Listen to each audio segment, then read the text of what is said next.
বলতে বলতে শীতের সিজন প্রায় চলে যাচ্ছে, আর টমেটোর দাম একেবারেই কমে আসছে। তাই এখনই সঠিক সময় টমেটো সংরক্ষণ করে রাখার। তো টমেটো সংরক্ষণের জন্য আজকে আমি বানাবো টমেটো সস, আর সেটাই শেয়ার করব তোমাদের সাথে। সো হ্যালো এভরিওয়ান, আসসালামু আলাইকুম সবাইকে। আশা করছি সবাই ভালো আছো। আমরাও আলহামদুলিল্লাহ ভালো আছি।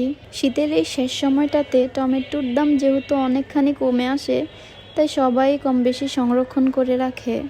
বিভিন্নজন বিভিন্নভাবে সংরক্ষণ করে। যেহেতু আমাদের বাসায় ভাজা পোড়াটা অনেক চলে, তাই টমেটো সসটা আমাদের খাওয়া হয় বেশি। তো আমরা সস্তায় আজকে বস্তা ভরে নিয়ে আসছি টমেটো সস বানানোর জন্য। যাই হোক, বলতে বলতে সুন্দর সুন্দর লাল লাল টমেটোগুলো ধুয়ে ভালো করে এখন কেটে নিচ্ছি। টমেটো সসের জন্য একদম লাল লাল পাকা টমেটোগুলোই ভালো হয়, এতে করে কালারটাও অনেক সুন্দর আসে। আজকে আমি প্রায় 5 কেজি টমেটো দিয়ে টমেটো সস বানাবো। আর যেহেতু এর আগে আমি কখনো টমেটো সস বানাইনি, তো আজকে আমার জামাই সাহেব আমাকে প্রচুর হেল্প করেছে। যখনই পরিমাণে বেশি কিছু বানাই তখনই আমার ভয় লাগে যদি নষ্ট হয়ে যায় কোনোভাবে, তাই আমি ওর হেল্প নিই সব সময়। তো এখানে টমেটোগুলো কাটা শেষ, এখন একটা প্যানে বসিয়ে দিব আর 1 কাপের মতো পানিও দিয়ে দিচ্ছি।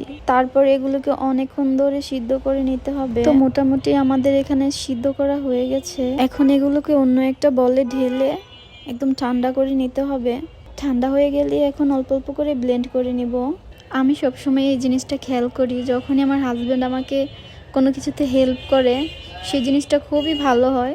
যেমন টমেটো সসটা এতটা পারফেক্ট হয়েছে, আমি কখনো ভাবিনি যে এত পারফেক্ট হবে। তো টমেটোগুলো ব্লেন্ড করে ভালো করে ছেঁকে নিতে হবে। তো এই যে এখানে আমরা দুইজন মিলে ব্লেন্ড করতেছি আর আরেক পাশে ছেঁকে নিতেছি। তো একে একে সবগুলো টমেটো ব্লেন্ড করে ভালো করে ছেঁকে নিছি। দেন চুলায় একটা প্যান বসিয়ে দিচ্ছি।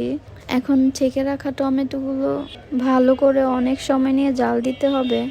এখন এতে কিছু ইনগ্রিডিয়েন্টস অ্যাড করব। দিয়ে দিব 2 টেবিল চামচ শুকনো মরিচের গুঁড়ো, 2 টেবিল চামচ মরিচের গুঁড়ো, তারপরে হচ্ছে পরিমাণ মতো লবণ, প্রায় 3-4 কাপের মতো চিনি। এই সবগুলো দিয়ে অনেকক্ষণ ধরে জাল করতে হবে।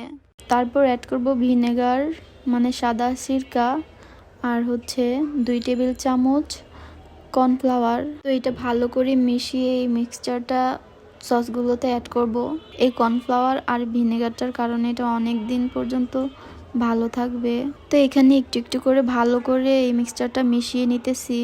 তারপর আরও অনেকক্ষণ প্রায় 10 থেকে 15 মিনিটের মতো জাল করে নিতে হবে। সেই সাথে অনবরত নাড়তে হবে যাতে নিচে কোনোভাবেই লেগে না যায়। নাড়তে নাড়তে একটা সময় যখন ঘন হয়ে আসবে তখন একটা পরিষ্কার প্লেটে নিয়ে বারবার চেক করতে হবে। তো এই যে আমরা চেক করে নিছি আর আমাদের সস একদম পারফেক্টলি হয়ে গেছে।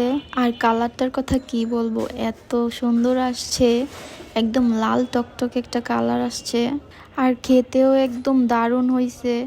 আমার কাছে দোকানেরটা থেকেও একদম বেস্ট মনে হয়েছে। আর ঘরে বানানো যে কোনো খাবারই তো স্বাস্থ্যসম্মত, এটা সবাই জানো। তো আজ এই পর্যন্তই। সবাই সুস্থ থেকো, ভালো থেকো। দেখা হবে অন্য কোনো ভিডিওতে। সো আল্লাহ হাফেজ।